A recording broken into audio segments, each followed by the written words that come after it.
La peur, ça va pas. Il faut apprendre à la gérer, apprendre à faire avec. Et faire la différence entre là j'ai peur c'est normal et là j'ai peur parce que c'est dangereux. On a beau être le meilleur techniquement, le meilleur physiquement, si là-haut ça va pas, le jour de la compétition, ben, on aura beau avoir travaillé techniquement et physiquement, ben, ça servira à rien. Mais ouais, j'ai peur des fois, c'est normal.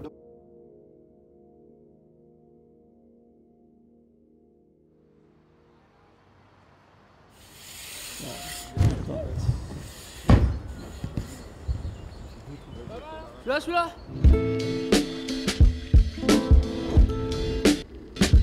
Bonjour messieurs. T'as la pêche? Ah ouais, toujours. Je m'appelle Anthony Jean-Jean, j'ai 23 ans et je fais du BMX Freestyle Park. J'ai commencé le BMX à l'âge de 10 ans. Mes parents m'avaient parlé d'un événement de sport extrême sur Montpellier.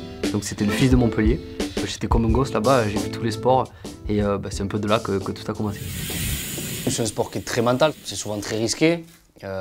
C'est très dur physiquement, c'est très dur mentalement. Et on essaie de mettre les meilleures chances de notre côté mentalement pour dire je vais pas essayer, je vais y arriver. Et ça change tout.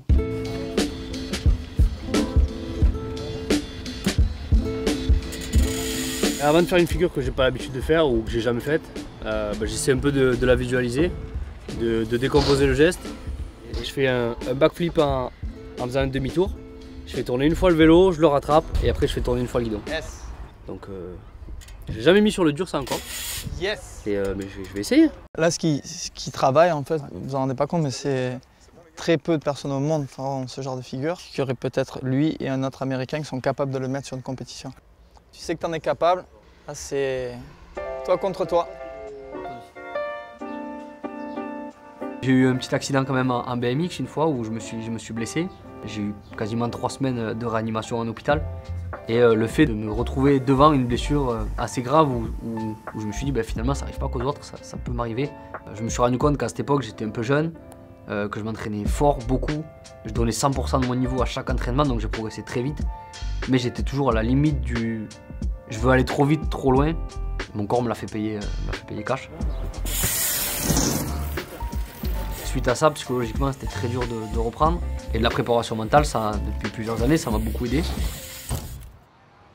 On travaille beaucoup sur la gestion du stress, de comment appréhender les compétitions. On apprend beaucoup les craintes, les peurs. Il peut y avoir certains blocages pour certaines figures. Étape très importante, il bascule de la mousse au rési directement, donc c'est un gros moment de pression. Reste vraiment dedans, tu sais comment ça se passe, tu engages, tu vas, tu décides, ton regard ira là où tu décides de placer ton vélo. Allez Anto, tu vas le mettre. Tous les entraînements que j'avais fait juste avant sont super bien déroulés, les qualifications aussi, c'est exactement la place que je voulais. Donc j'étais vraiment bien, je sentais que j'étais capable et prêt à faire une médaille.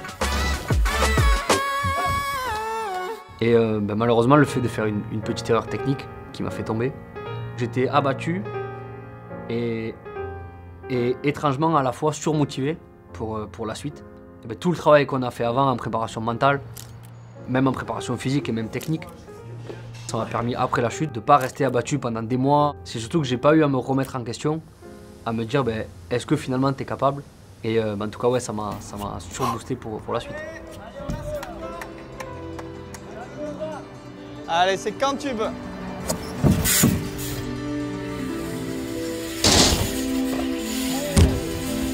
Là, c'est parfait. C'est parfait.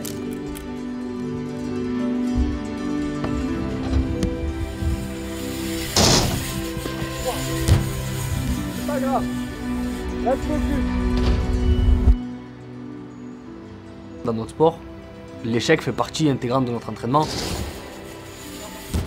Le fait de se retrouver face à un échec et de comprendre ce qui ne va pas et de tout mettre en œuvre pour que ça n'arrive plus, justement ça fait partie de l'entraînement. Donc sans échec, il ne peut pas y avoir de victoire.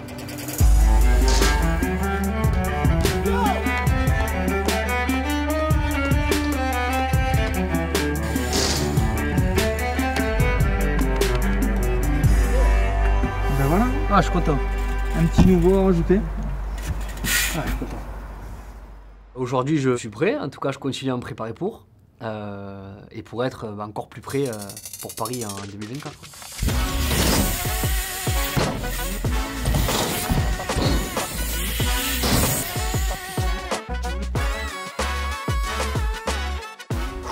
J'aurais pas pensé que tu le mettes aujourd'hui sur le résil. Non plus. Comme quoi.